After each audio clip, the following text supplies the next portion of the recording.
Hi, Red. Thank you for coming. Thank you for having me.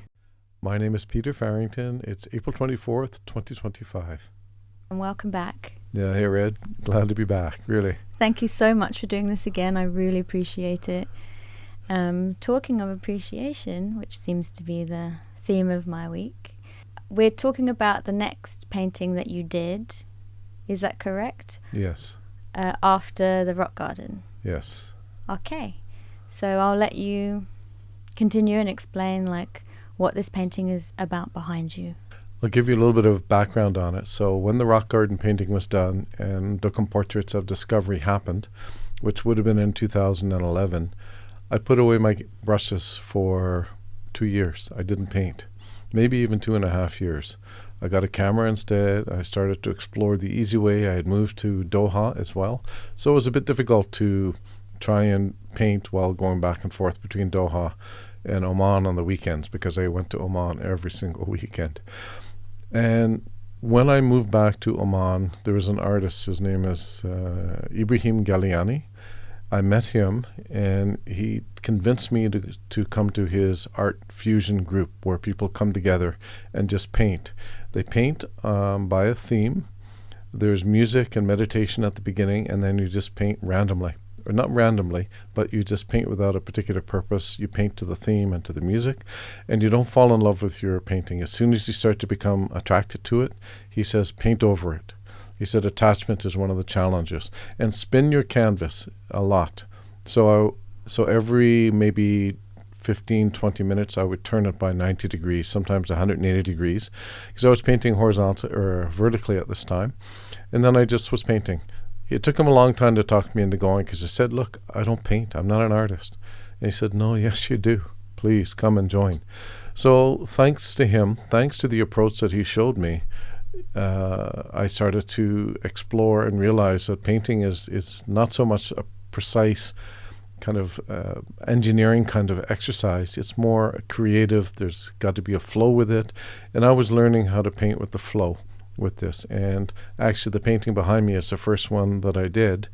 And there's a lot of flow to it. And I don't even remember the theme. And maybe it was flow. So the image you see behind you actually is my preferred orientation.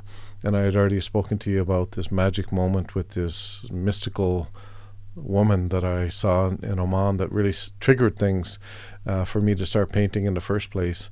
This is really the back of her head. You can see that there's long hair flowing out, and then there's red at the bottom, and I'm not sure what that represents entirely. But if you turn it 90 degrees, and I can't do that right now, it looks like water flowing through a stream, and this might be grass that's in the stream, and it's just being swept along. If you flip it 90 degrees more, it looks like it could be flowers, it could be a tree, it could be a plant that's blossoming. So when I'd finished it, there was about 25 of us in the group. What you do is you end up, everybody stands up and explains their painting, what they were thinking, and gets comments from people. So it was my turn to stand up. And what was actually really interesting for me about this whole exercise, I quite enjoyed it actually, because again, that was when I got my first lesson in terms of there are no mistakes when you're painting. You don't have to worry about it. Just paint over it or go with whatever showed up on the canvas and build from it. And when I showed my painting, one person said, it reminds me of Van Gogh. And I went, oh, okay, well, thank you. And then somebody else said, yeah, Van Gogh, you've got this kind of Van Gogh style. And I thought that was really interesting, because when I did the Duckham Portraits of Discovery back in a few years earlier, the artist from Brazil, her name Vera, she started calling me Vincent. And this is before I'd painted anything.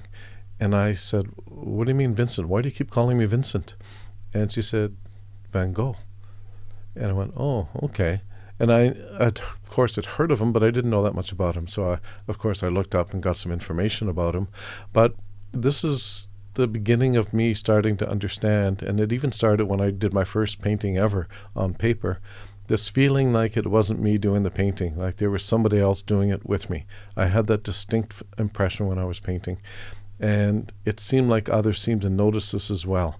And I started to wonder, if I was tapping in maybe to this energy that Van Gogh had created, and somehow I was on the periphery of it, or at the same time maybe I was tapping into the same energy that he tapped into 150 years earlier.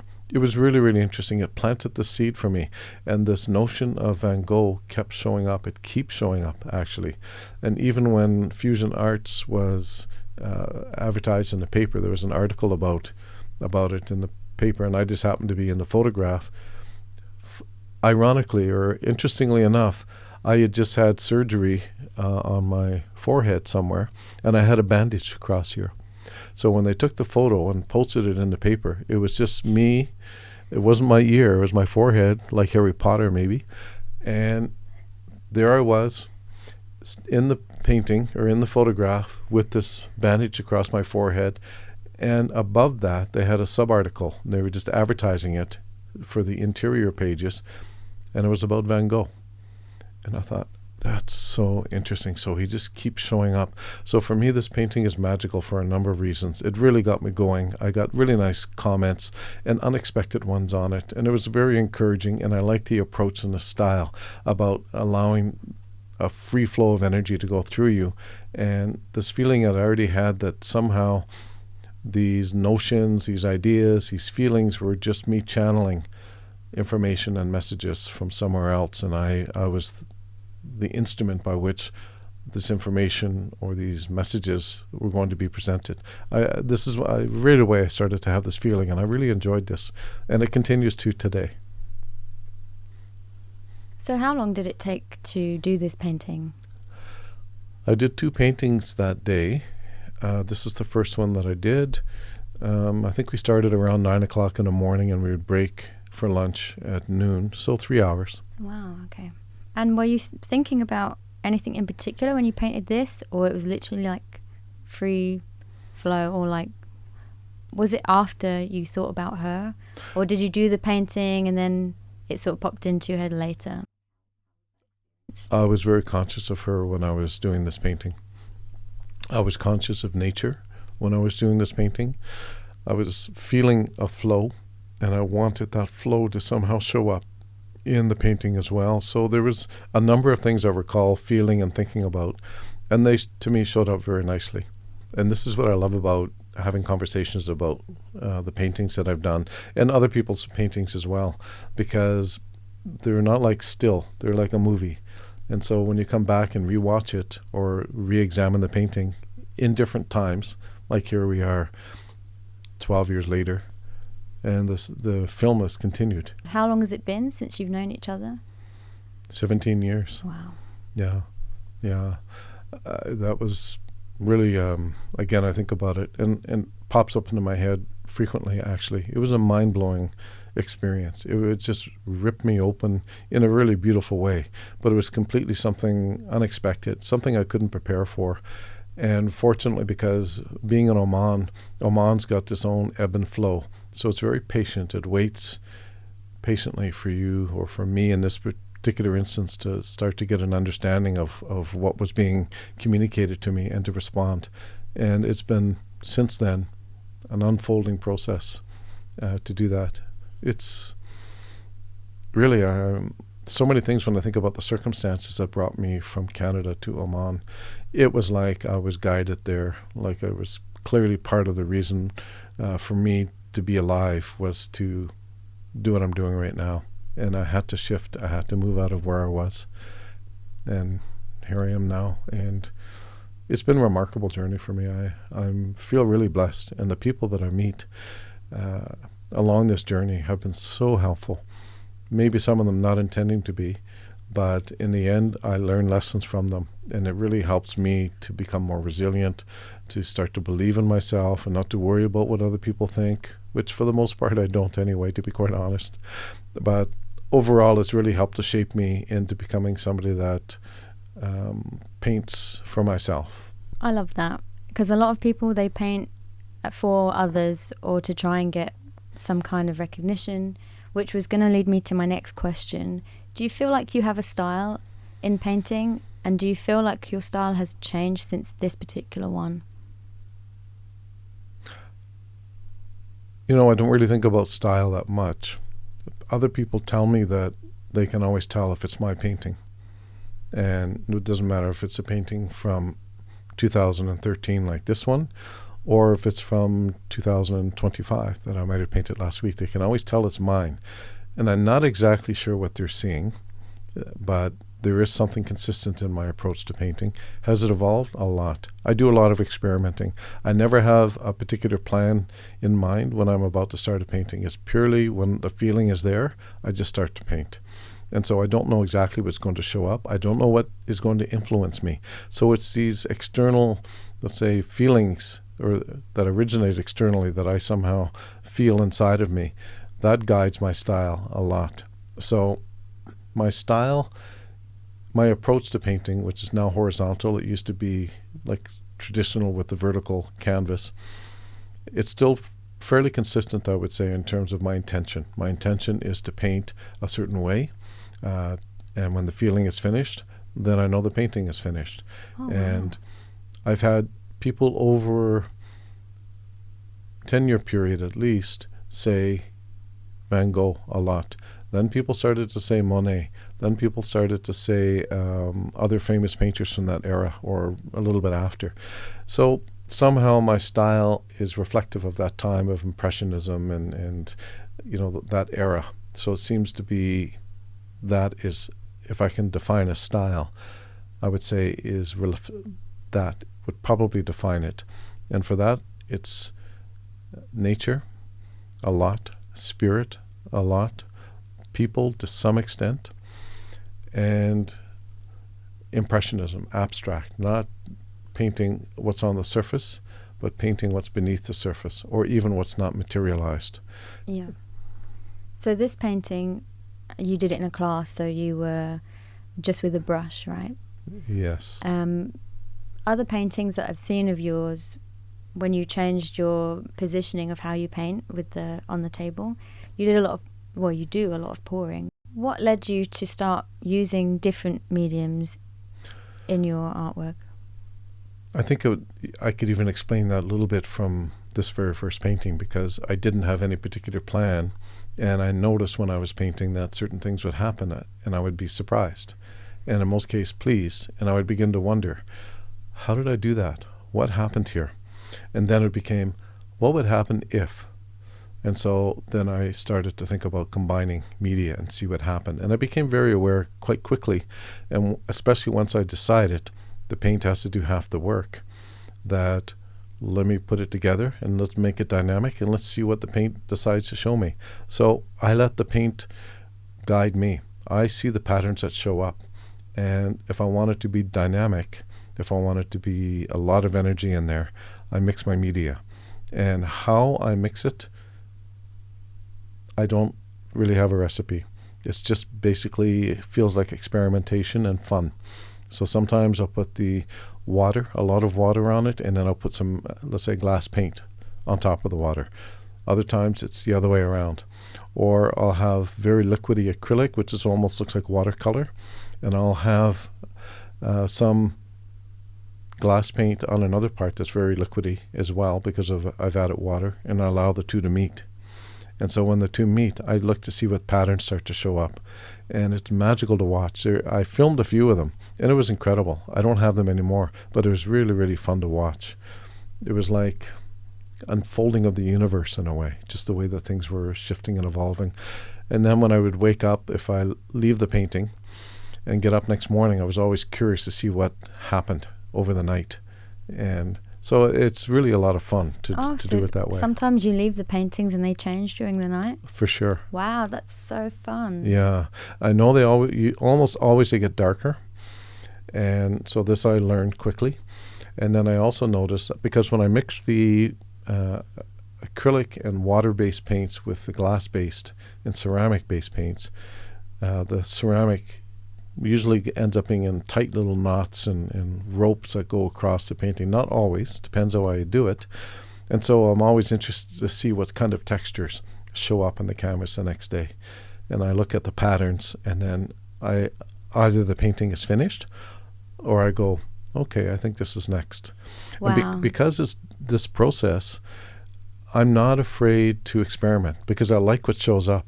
I like to take risks and enjoy the adventure, because for me it's a real adventure. What am I going to be shown this time? So would you say it's a fine line between like discipline and free flow? Because you seem somewhat focused on the outcome, but you allow play to happen. I would say I'm navigating just like you described. I'm very focused when I do it. When I was in the group Fusion Art, and I joined another one later called Paragon Arts, which is a different group of artists, I had people coming up to me and tapping me on the shoulder while I'm in the middle of, and I didn't even notice. And it would take them maybe 30 seconds to get my attention, and they're physically hitting me on the shoulder. And I remember one time I didn't recognize the person. It took another 30 seconds before I even realized who I was. So I was somewhere else. And I really enjoy that part of the process as well. But it's like you say, I'm very focused, but at the same time, I'm allowing things to unfold naturally. Right. So if a painting's drying overnight and you get up and you see everything, you might be like, oh, it's not finished, and you'll continue, that kind of thing? Sometimes, yes. Okay. I've had some where I've gotten up in the morning. There was one, this is after I'd returned from Morocco. I'd spent some time there with my older son who went back to Canada. So I came back from Morocco, and I hadn't painted in like a month at least. And I had the feeling to paint. I also had the feeling to read, which normally I do every weekend at the cafes, early in the morning when it's quiet. And when I came back, I took a painting, a canvas that was my height, and I put it on the table, and I've had many, many colors in there. And I mixed the media as usual. When I woke up in the morning, there was only 2 colors evident. Of all the ones I'd put, there was only mainly black that was all knotted because of the ceramic paint, like I described before, and little bits of red here and there. All the other colors had basically disappeared. And I thought, that is fascinating. It's funny that you're talking about this right now, because I'm thinking about the colors you use. And a lot of your paintings, to me, you use red, blue, and green, or that's the common theme I see amongst your paintings. But then I think about the other, like odd ones, I'll say. They're literally midnight black with piercing color in them. And I can't wait to get to those ones. They're like some of my favorites, and you know which ones, the dot ones that you have. Yeah. But for me, you have like 3 different styles. Okay. And some of them are very textured, like this one. Obviously, it's early days. It's a very much painting, and you did it within a class on an easel, right? Yeah. And your horizontal work, you can see a much different kind of texture to it all, because it's like little mountains and geographic almost, you know? Yeah. Which I adore. And the more I look at your paintings and see them, as you said, I feel and I see new experiences, like stories, and I understand something more, or it's like meeting people and having a conversation again, which I love. And the thing is, I know a lot of artists that spend grueling hours doing hyper-realistic art, and the focal point, you know, and I went to college about how to have a focal point and the right spacing between stuff. At first, when I saw your stuff, to be honest, it really irritated me because I'm very disciplined in my art. I have to have structure. It has to make some kind of sense. And I know some other artists that they'll be like, there's no focal point. It doesn't make sense, you know, like this kind of stuff. But over time, I have lent more towards your belief in art because of how free it is, and the fact that you do art for yourself.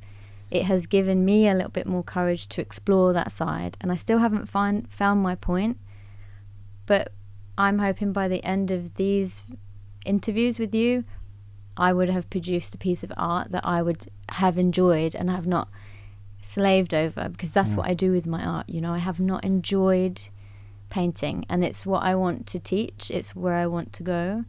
And you're helping me a lot by having these discussions, so thank you for being an inspiration and sharing it with me. For me, paintings are very alive, very dynamic, and I've had some nice experiences with some people that have come over and had a look at my paintings at different points in time. One in particular, which is one of my all-time favorites because it's just produced so many magical experiences. My dear friend in Oman, the one that got this whole process going, She shows up a minimum 3, perhaps 4 times in this same painting, but I didn't notice until another external event pointed her out. And it could be other people, or it could be a photo that I get sent, and I go, oh my God, there she is. And there she is in my painting. So this is when I started to really understand the dynamic, living nature of the art. And that's why, for me, actually, I don't like structure per se. I don't focus on it. I focus more on allowing the medium to show me what it wants to tell me. And so I enjoy it. It's like a co-creation, and I really feel it's a co-creation, and that's really fun. So I hope for you, because you're an amazing artist. For me, I couldn't do art like you. I even took art classes one time in Oman, and people are saying, what are you doing taking art classes for? And I said, well, I need to know about perspective. I need to know about, proportions and things. And the artists, and they were fantastic Omani artists. They were amazing. They would say, Peter, your line, that's nice, but your line isn't straight. I said, yes, it is straight. No, it's not straight. Yes, it is. And when I stood back, I realized he was right. And then I also realized I can't do this. Or that you don't care. I don't care, and Yeah. I can't do it. I don't want to be limited by things. I don't want to be limited by the 3-dimension, world. To me, there's so much more. This is what I wanted to explore and express through art. To a large extent, I didn't realize that consciously at the time, but I do now. It's freeing. It's very liberating. Yeah. And like you said before, painting for yourself. I don't have to worry about other people's opinion. I do it for me. So I've had a conversation with a few people about what art is. One conversation was about AI. We know that it's here to stay. But this person said, AI can do that. That's great. And I'm like, sure, it can. But for me, now that I've met you, I understand what I consider art. And it is the expression of a person within. And when you're saying that they're like portals, to me it is like timelines. And it doesn't matter if it's a 4-year-old, a 48-year-old. What that person expresses repetitively, you will have some kind of style. Or people know that it's your art. And the thing I found at art college was they would want you to draw things a specific way to be up to a certain standard. And this is where I think creativity dies. Yeah. There's no faith in their paintings. You're starting to use some big words here, so. Yeah, I know. So, there's no faith. And the thing about Van Gogh and Monet, when I look at their paintings, my grandmother's favorite artist was Klimt. Right? So when you look at these paintings, there is something so dreamy and so unrealistic, but deep in terms of the emotion of it. It really invokes you to be like, what does that make me feel? And your paintings are the same.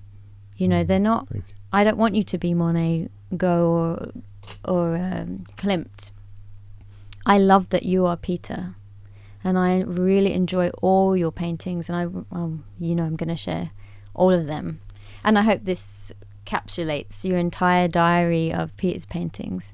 I'm not going to put all this in, by the way, because I'm just blubbering on. No, it's nice. It's really nice to listen to you and your perspective.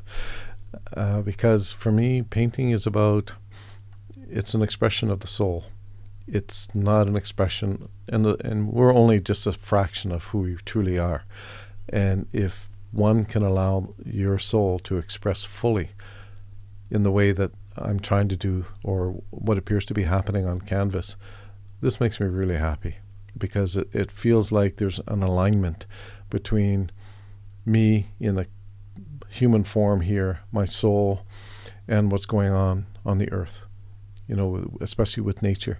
And when this is aligned and it starts to get expressed with passion, with intent, without fear, again, of mistakes, because it doesn't look like an apple, therefore I have to start over again. Nothing like this. When that is happening, and this is how it feels like to me when I'm painting, I believe this is what these artists that you mentioned before, that's how they painted. They were painting, they were ahead of their times in many ways. They were sort of leading the movement towards a new style of painting.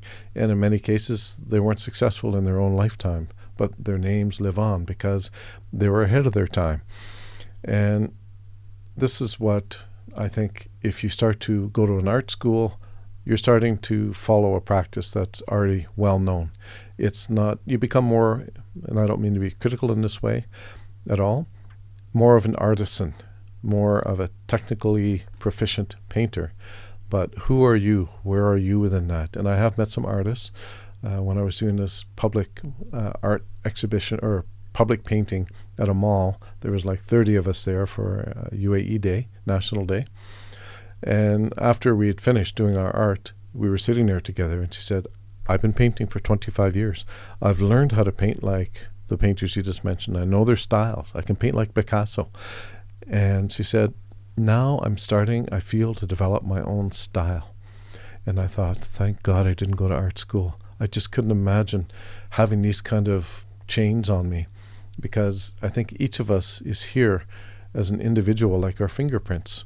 There's something very unique about each of us. We have different histories, different backgrounds. Let's explore who that is, and let's express who that is, and then let's reveal it to the world and let others see it and experience it, and without expectation.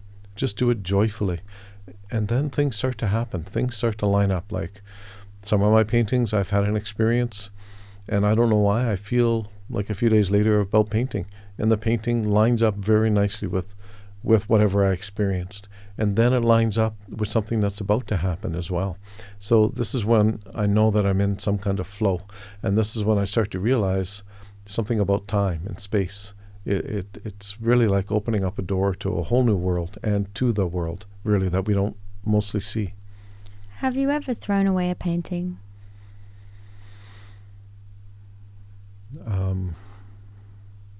No, I don't think so. I've given some away. I've traded them. What ones you don't like? No, there's one that I actually brought with me today. That was used for an auction for people that were living outside of Muscat, whose family member was struggling with cancer, and it was to raise money for a home for these families to stay in. And I was told about this fundraising event, and there were some extremely highly regarded artists, many of them, that were contributing artwork to this. And I thought, I'll paint something for this as well. Why not? And so I did, and the reception was phenomenal. The result was, for me personally, like astounding. And people were shocked, actually, as was I.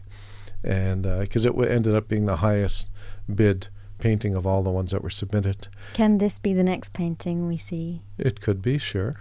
I would love that. It's really, and the woman that bought it, she bought it online from Greece. So she bid from Greece, and she paid. And then she said, Peter, I want you to keep the painting because it belongs with you. And that to me was amazing. It was really amazing. I was really moved by that. I'll never forget that experience. So you've done over like 400 paintings. How many have you actually given or sold? And don't worry about just a roundabout number. Yeah, I would say maybe 10. Wow. So for people watching, Peter keeps all his paintings in his villa, and they are stacked up around the wall. And it's an incredible sight. It's quite overwhelming, actually, but it's wonderful. It's like going in a forest of creation. And I love that you keep your paintings with you. Oh, thank you. And actually, you remind me of when my friend Vlad, who teaches medicine in Canada, when he came to visit me for the first time in Dubai. I was living in an apartment, so I had no place to put my paintings but on the walls. So I literally had floor-to-ceiling, wall-to-wall paintings. And he walked in, and I didn't warn him in advance. And he just about fell over. I mean, literally. He was, like, shocked. He couldn't believe it. And I know this gets back to AI, to be quite honest. So if you have an AI-generated piece of art, it is fantastic. And AI is an amazing tool if it becomes your tool, not your master. Agreed. You can create unbelievable work. I believe in AI when it's used as an instrument to help you explore more and express more, but not in the other way where it becomes your master. So he walked in, and I know there's a lot of energy that comes from my paintings, and some of the paintings from masters, there's a lot of energy that comes from those. This is what AI, I don't believe, has, because of the human energy that That gets actually embodied in the art itself. And he started to not only recognize what I do in style and in result. He's very left-brained. His father taught physics at the university. Everybody was scientists in his family. He wasn't oriented towards art that much. Then he started to have some experiences that engaged the right side of his brain, his vision, his compassion, his all these things, and it really opened up the world for him. And it was really gratifying for me as well to see that art can have this kind of impact on people. And did Vlad do anything artistically after that? He's talking about it. It's very difficult for him because he teaches at university in Canada. He teaches also university in Czech Republic. He's doing another PhD. He's writing a book. He just doesn't have time. He's also the chair of a major ophthalmology conference that's happening in a couple of months' time. But he's saying, Peter, I've really got to do more art. I've really got to start. I took him to Paris with me for this Academy Art Science Letters, which was an unbelievable experience for me. The energy was just unbelievably intense. Imagine 700 artists in one room full of mirrors and reflective things. The energy was just too much almost. And he was there. He joined me. I was really happy for that. And he said, Peter, I've gone to so many ophthalmology, science, medical conferences for many, many years, decades. He said, I've never experienced anything like this. And I want more of this. And I believe that what's happening now is that there's a coming together of artists, left brain and right brain. It's starting to happen. And I believe it's actually the right brain connected to the heart that's starting to really emerge very strongly.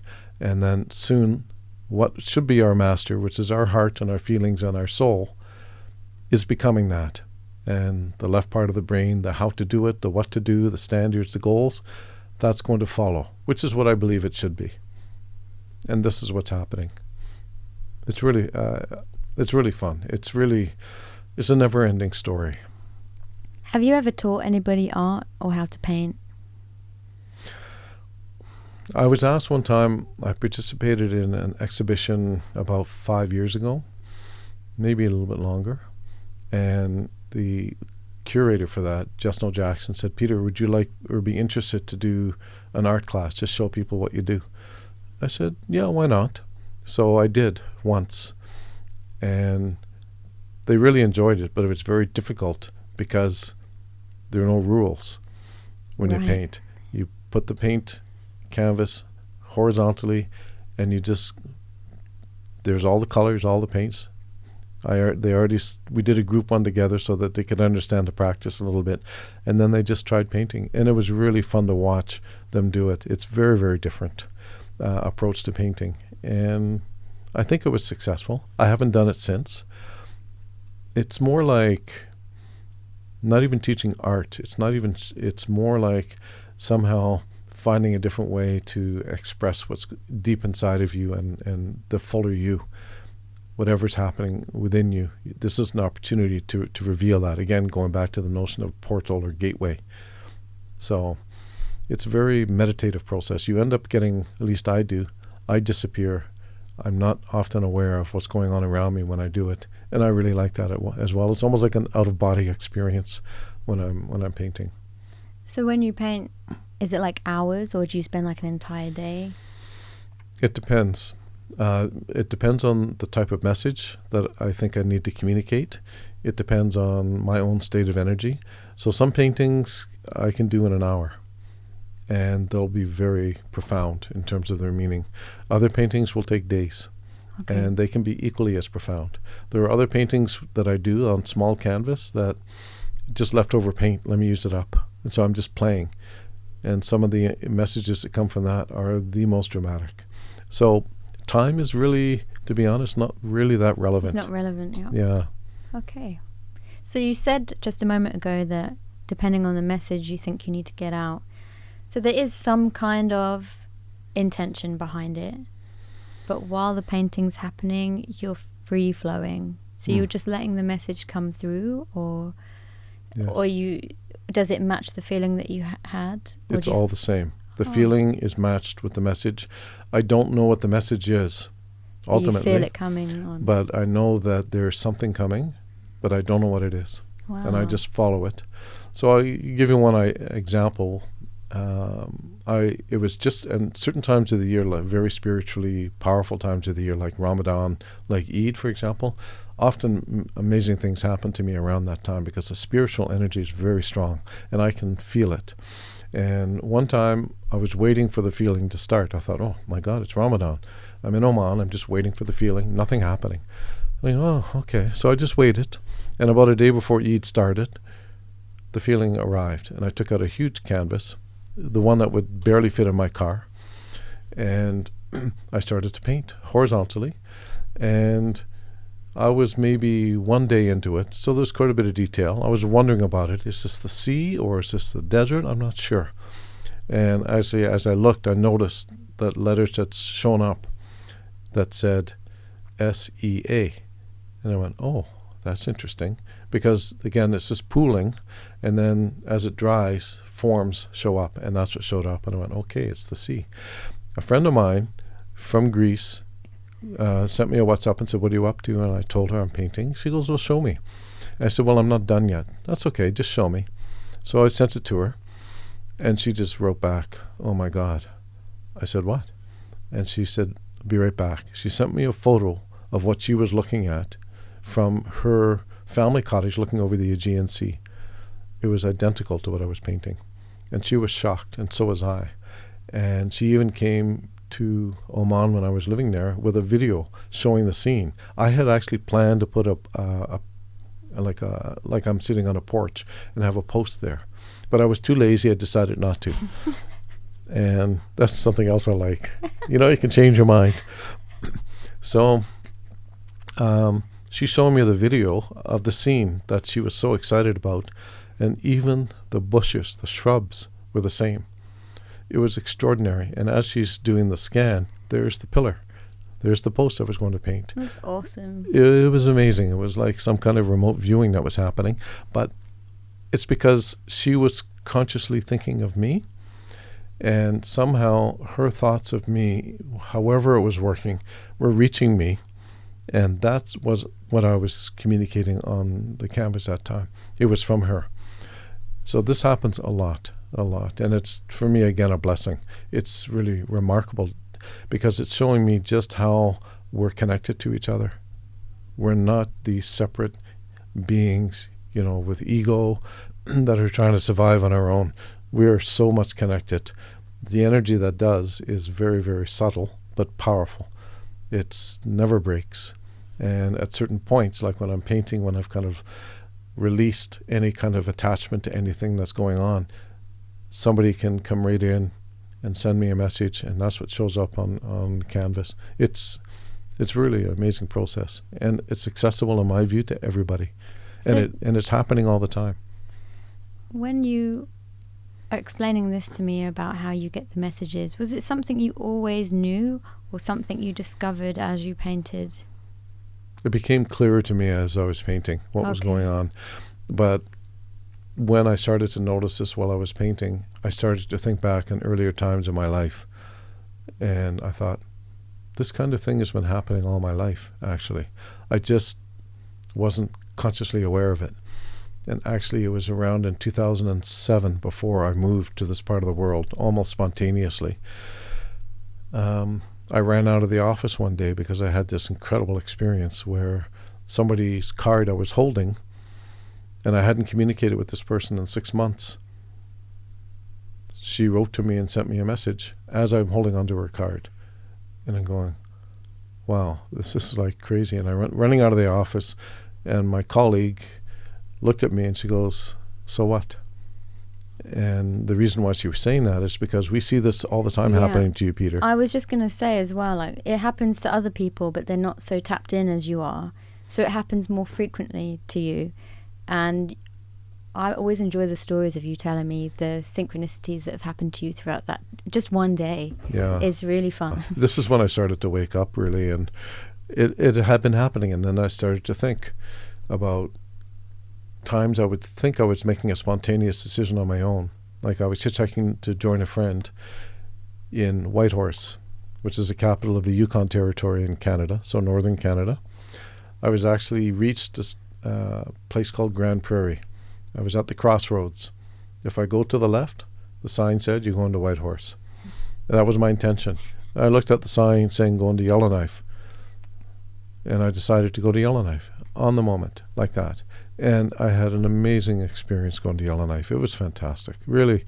And so I thought, why would I make a decision like that? It's so spontaneous, and it's a significant decision to make. And I did it. And I started to realize this was happening a lot.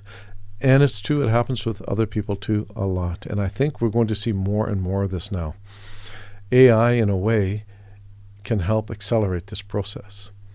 And if I think back about when I started to use my phone, like an iPhone, I never used a mobile phone until I moved to Oman in 2008. I didn't even know how to turn them on. And people used to laugh at me, and I didn't care. And then I started to realize that subconsciously I was starting to understand that it's possible to communicate with the other side of the planet without seeing these people, without a landline or anything like that. It was somehow possible to do this through the air. And this was really an actual important message for me, because it was this realization and acceptance of this kind of magic that these other experiences started to happen. I agree. So I haven't told you this before. So your paintings, you said, are like things that have happened to you and things that are going to happen, and you realize them as time goes on. You, for me, it's books. So every book I've read since I left my religion when I was younger, I've been looking and very interested in philosophy and different faiths. I'm going to say faith instead of religions because I think they're different things. Okay. And I have gone through Buddhism, I've done Judaism, like I've studied all of them, Taoism, everything. Now I have a big collection of books based on all these things, and I have the Barbara Brennan book. No, Okay. I have it now. I know you have it now. So you remind me of this book, and I've told you that one. Yes. And I remember bringing a book for Prometheus Rising, Mm. right? It's a book from the 80s about how to use your own will and brain to recognize and control synchronicities in your life, to basically bring in, be a magnet for stuff that you want to see in the world. I feel like you're that person as well. And I brought you the book, but that day you had Vlad with you. And I realized you didn't need to read this book, and I gave him the book, do you remember? And he took it away. Yes. But you are that book also. And there's another book, Jose Silva, who was a computer scientist who built resistors for computers. Okay. And he designed basically a remote viewing technique, which you automatically do. So these three books combined reminds me of you as Wow. a person. Wow. So I find you fascinating, and all of these things to me, when I read about them, are very internal and quite technical techniques. The way these people have written these books, there's a method and a way. And then I meet someone that encompasses all three, and then you do art like this, and it's just another polarity for me, because naturally in my life I'm trying to find patterns and structure because of who I am, and you just keep breaking them, and I find it really fun. Like it does my head in most of the time. Okay. Because I'm like, how does he, like my ego is like, how does he do that, blah blah blah. But the heart of me, I just love it. I love that you're not stuck in any particular form of anything, but you're so you, like you're so Peter Farrington. I adore it. So yeah, I hope we go on to another journey after this also, after these paintings. I feel like there is something where my structure would help your flow.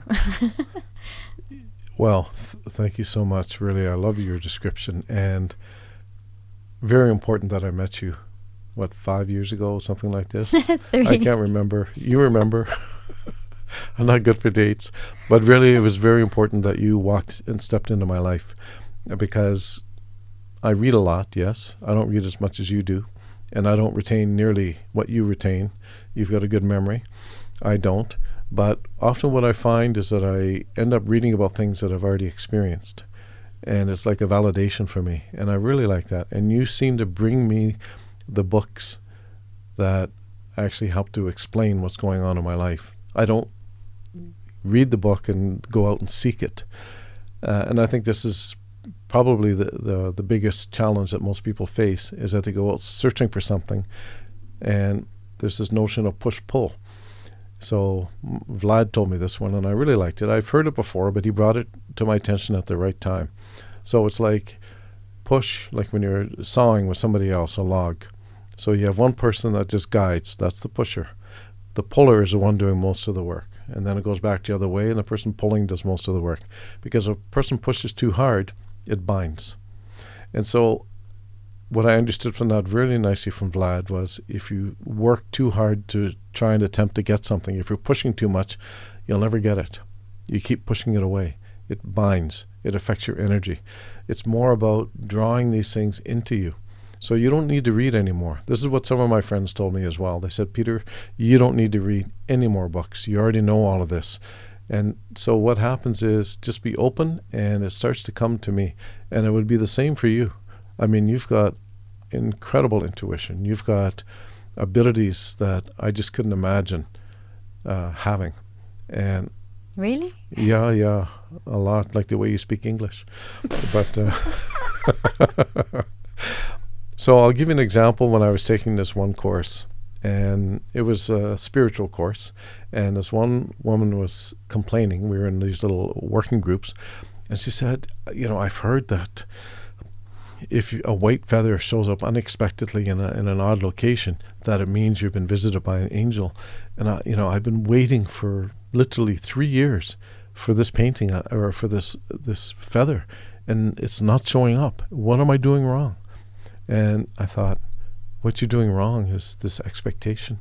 I didn't know how to explain it to her, and I don't know if I did at the time, but maybe what's been showing up is, instead of a white feather, maybe it's a flower that just happens to show up unexpectedly, or maybe it's a same color car that's just driving around the street, or a particular kind of dog that happens to show up, and that's for you. Or that she's manifesting, like, I want a feather, but nothing's happening, so nothing is happening. Right, because it's the want. She's manifesting the want, the lack. Because she doesn't have, Yeah. So it's all, to me, it's a large part about letting go. And I'm very lucky, because I have no choice, in a way, because of the way I was equipped, let's say, mentally when I was young. I have a very poor sense of direction. I have a very poor memory for facts and things. And so in order for me to be able to get from point A to point B, my subconscious is working overdrive. So hopefully some part of my subconscious will recognize where I've been. And it's the same with names. I just can't attach and remember names very well. So I'm mostly wandering around like this. And that means I'm extremely open, and I'm inviting all this energy into me. This is what I feel was part of the process for me that led me into this point. So results in being very trusting, very open, but I had no choice. But trusting to whom or what? Well, do you know? This is a spiritual element to it as well. Mm-hmm. I remember when I was young, my parents said, make sure you say the Lord's Prayer every night before you went to bed. And I used to do that, and I loved it. I loved doing it. And I remember being really, really happy when I would say the Lord's Prayer and then go to bed. And this, to me, is also extremely important part of my upbringing, above everything else, probably, is saying the Lord's Prayer, because I established a similar kind of connection, like with the woman in Greece, but much more powerful, with God at that time. And that connection is there, and there's a love that's there, and that channel now gets communicated all sorts of things for me all the time. It gets expressed through my art. So the childhood for me was very, very important in terms of laying down the foundations. And I told you about the time, when I was walking to the bank. This is me. And it's normally a 10-minute walk to go to the bank. And I don't know where I was this day, but it took me over 2 hours. I had no idea where it was. And that's me. That's my subconscious. I don't know. And so you end up, because the subconscious remembers everything, you end up taking in all sorts of things, and you end up wiring yourself to access information that might not normally be accessible, just because of that's the way I was. How long ago was this walk to the bank? I was in undergrad university in So you do Alberta. Remember things. I remember some things, for but sure. they're more like pivoting moments where you're like, wow, that took longer than... Yeah, you're right. They are. They're like moments of awe and wonder. I'm in a state of wonder a lot. And curiosity for me is one of the most important things. And I know just naturally that I can't know everything. I've had just so many wonderful experiences. When I was doing my grad studies, I can't remember if I mentioned this in the last story, so you can delete this if you want. But when I was doing my grad studies, so this would be in like 1986, I was flying up to the Northwest Territories. And while I was on the plane, I realized that my soils book I'd left behind. And soils was a big part of my study. I thought, how am I going to describe them? I don't have the text to describe. Turns out when we got to the place, Norman Wells, that the site I wanted to go to, called Twitcha Valley, was flooded. And it would be maybe a week, maybe 10 days, maybe longer before the plane could land. So I said, I'll choose another location. Okay, you can stay at the shack on the runway. So I went to the shack with my field assistant on the runway and opened the door. Nobody used it it was covered in dust inside, but that's fine. It was chilly, drizzly shelter, and it was free. And on the table, sitting on the table, the only thing that was, interestingly for me, was this book. I blew the dust off, flipped it over, and it was Soils of the Northwest Territories. It was exactly the book that I needed for my studies. That's amazing. It's really fun. It's really, really, yeah. And I see these things like when my friend Vlad, when he visited me and he had his eye-popping experience walking into my apartment. We've shared so many of these magic moments since.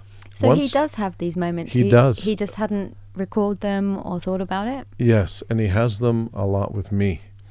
This is what's so interesting. And so somehow I'm able to facilitate this, and I don't know how it works, but now he understands. And he's gone from being a cynical scientist to somebody that's really curious and amazed. And he's very open to this now. And if the people that are really strong academically, very left brain oriented and very deep thinkers, if they can access and open their doors and minds to this other element of them, wow. Well, a lot of left brain people think that they can't do art, or I've met a lot of people that say I'm not creative or I can't do art.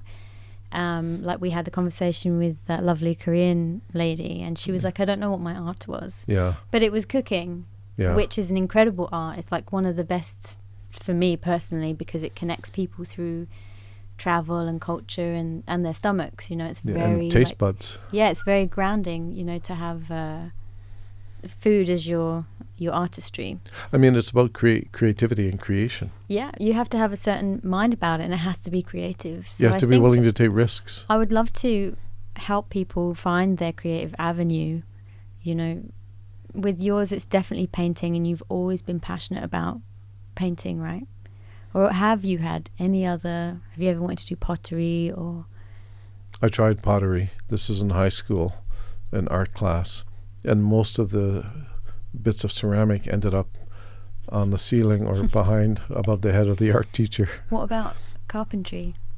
No, my brother was interested in carpentry. He built his own boat. Wow. So he was really into that. It didn't interest me at all.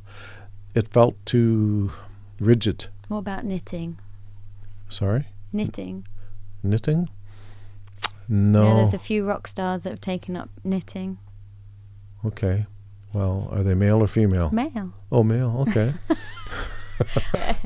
But photography is something that I really enjoyed. And that I only really started when I moved to Oman as well. And then what was so interesting is that the owner of one of the big companies, family companies in Oman, he recognized something about me. And he said, Peter, we have the rights to Canon in Oman. Let me support you and get you a camera. I'll give it to you at cost, minus 20%. Wow. I said, really? Wow. And so I ended up getting a very nice professional camera. And when I would take pictures, I was with my friend Roman from Czech, And he could take, maybe for every 100 pictures he took, he would have one or two that he liked. For me, I don't know how it worked, but maybe it's my level of taste wasn't so good. But for every 100 pictures I took, I liked 80 of them. There's just something happened. And so immediately I felt like, even with the camera, I was in the flow. But painting was more important because the camera was able to capture instantaneously an impression. You could play with the imagery, which I like to do. But painting, there's more chance for a greater story to happen. And I have many crazy stories when I've taken photographs and what's shown up in them. And very similar, but not to the same frequency or variety as when I paint. So I guess visually, one way or the other. Thank you, Peter, for being like a revolutionist in painting. For me particularly, I'm really excited for the next one. And I hope you have a lovely evening. Good night. Masalama.